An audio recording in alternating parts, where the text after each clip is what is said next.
Hello, I'm Jerry Ford. Welcome to Jungle Jerry's Treehouse. Okay, my first story, my first cryptid, is called a Wampahoofus. Okay, the Misaligned Mountaineers. Type: it's a mammalian. Location is Underhill, Vermont. Earliest sighting is 19th century. Notable feature: legs shorter on one side.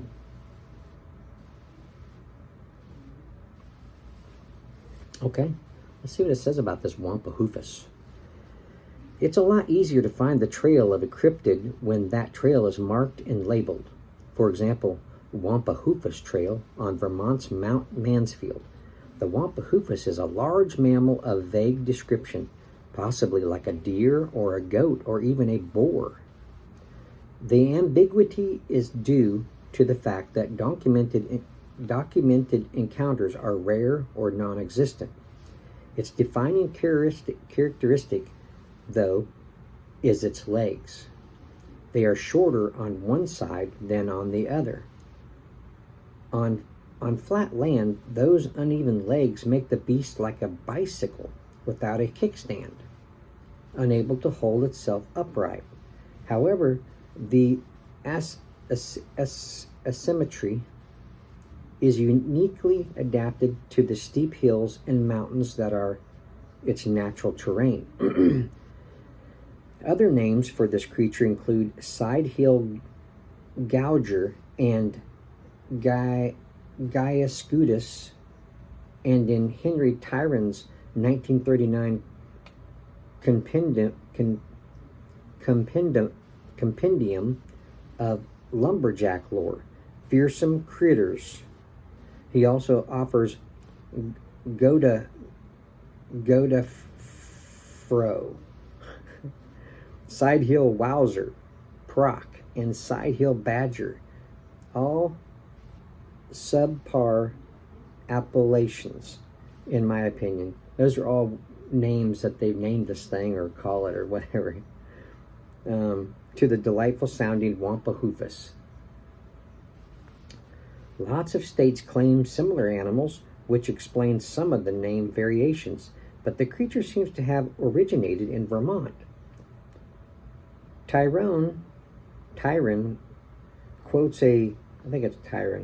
Tyron quotes a man by the name of Bill Erickson from North Haven, Maine, to explain how these lopsided creatures might have migrated across flatland to mountains in other states.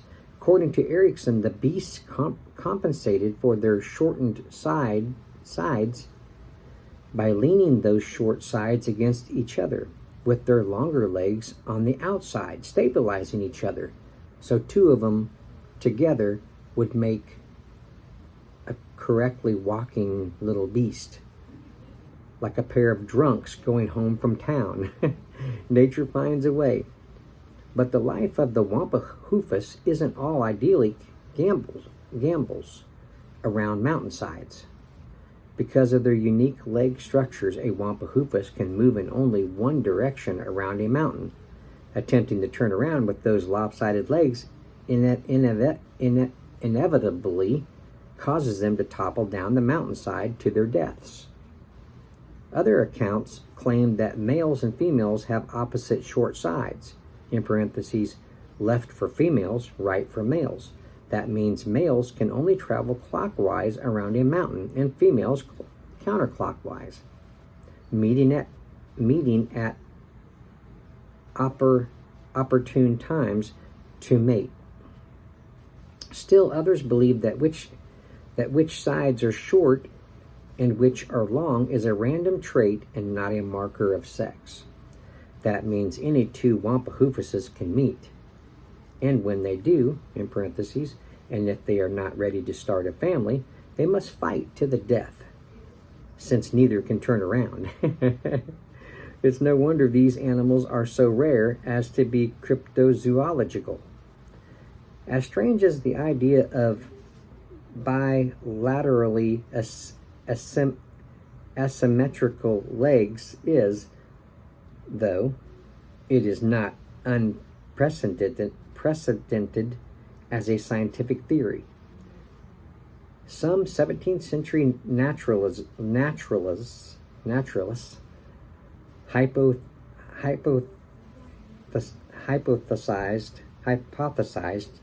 that the decidedly uncryptozoological badger had uneven legs, explaining how it could clamber up and down hills so rapidly. Back at Wampahoofus Central, Mount Mansfield is the tallest point in Vermont, in parentheses 3,943 feet above sea level, and its peaks vaguely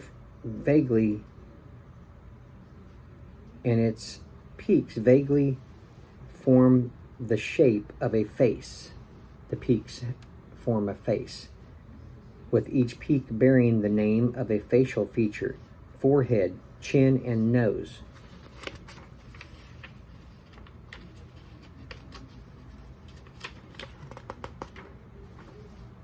Long Trail runs the length of the visage, while Wampahoofus Trail cuts across it, in parentheses, just follow the blue blazes. It's a bit of a hike to get to the trail, and it's not an easy one. It involves scrambling across vertiginous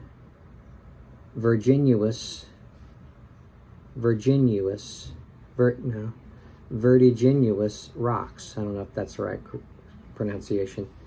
Slippery from snow and winter runoff.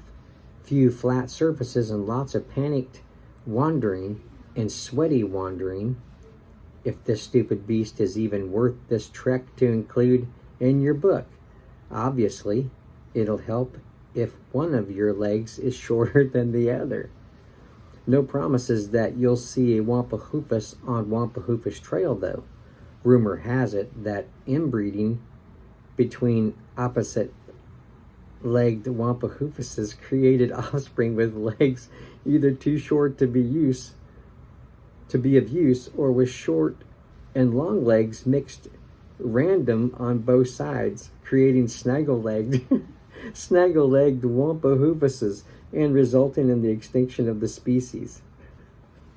I guess they just couldn't find a leg to stand on. That's funny. Okay. Whew. That was fun.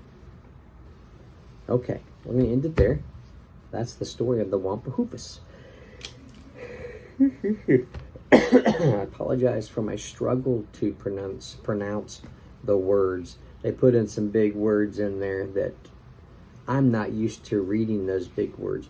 I can sound them out usually eventually, but sometimes they can be a real tongue twister. Okay, that was one of the stories out of the United States of Cryptids, a tour of American myths and monsters by J.W. Ocker. Thanks for watching. Thanks for listening. See you on the next one.